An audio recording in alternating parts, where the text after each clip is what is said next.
A Dog Named Duke is such a beautiful film, and I think I cried all of the way throughout it.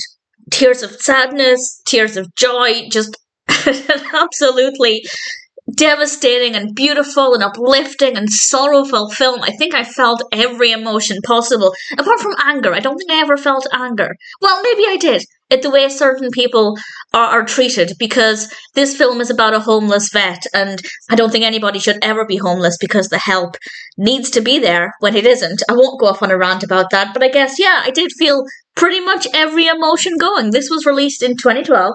It's directed by Mark G, and it's written by Michael J. Murray, and it stars Steven Weber as Terry Pulaski. And I love animals. I love animal films, but I avoid animal films that sound like they're going to be really sad. And I did read the brief description for this, but I really like Steven Weber, so I thought I'd check it out anyway. And I'm glad I did, but it was a brutal experience. Worth it, but very challenging. Weber does play Terry, a homeless war vet who is obviously struggling with the aftermath of being in Afghanistan, but he has his dog by his side. This is Duke, who is actually played by a dog called Zeke, and he's gorgeous. He's absolutely beautiful. And one day the dog is lying on the floor, and clearly there's something wrong with him, and Terry takes him to the vet. And as the vet is taking in the dog at the clinic, he writes a note saying that he's a homeless war vet. He obviously can't pay for the dog's surgery, just make sure he has a good send-off and take care of him. And he leaves, of course, because there's nothing else he can do. And that in itself absolutely broke me. But that's not the end for Terry and Duke. And I'll say no more than that. I don't want to give away anything else, but it's difficult. It is slow to begin with. I'd say it took probably well over a third of the film to establish that main part of the narrative, and it made up for it once it got going. I'd say from that point, right the way through the rest of the film, it was so challenging to watch for the right reasons. Obviously, just Duke being ill is in itself heartbreaking.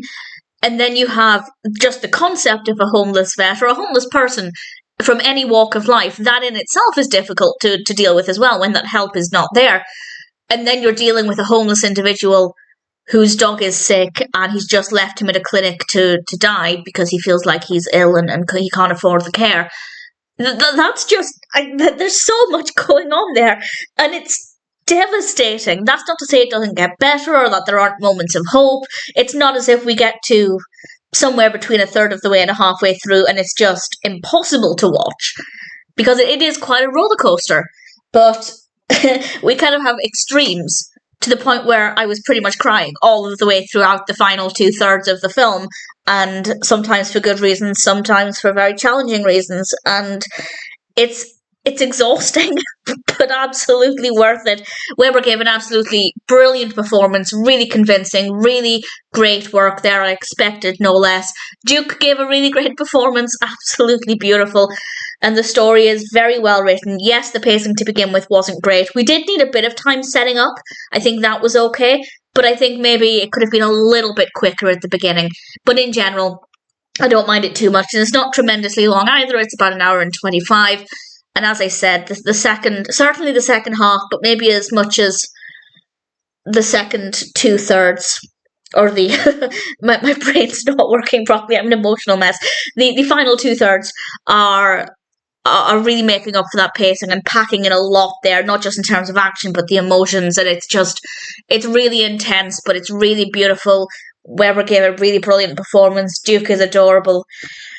And my two weaknesses are, when it comes to films about animals and films about homeless people or people who are really down on their luck, struggling to get out and struggling to find the hope and the strength to keep going. And this is exactly what we see here. So it basically played into all of the things that tear me up when it comes to films. And I don't regret watching it. Not for 1 second. I'll never watch it again. I never want to see it again, because once is enough. But I have to say it's fantastic. A Dog Named Duke, also just called Duke, I believe, is a brilliant film, emotionally challenging, but honestly worth every second. And as long as you're in the right frame of mind for this film, I definitely recommend it.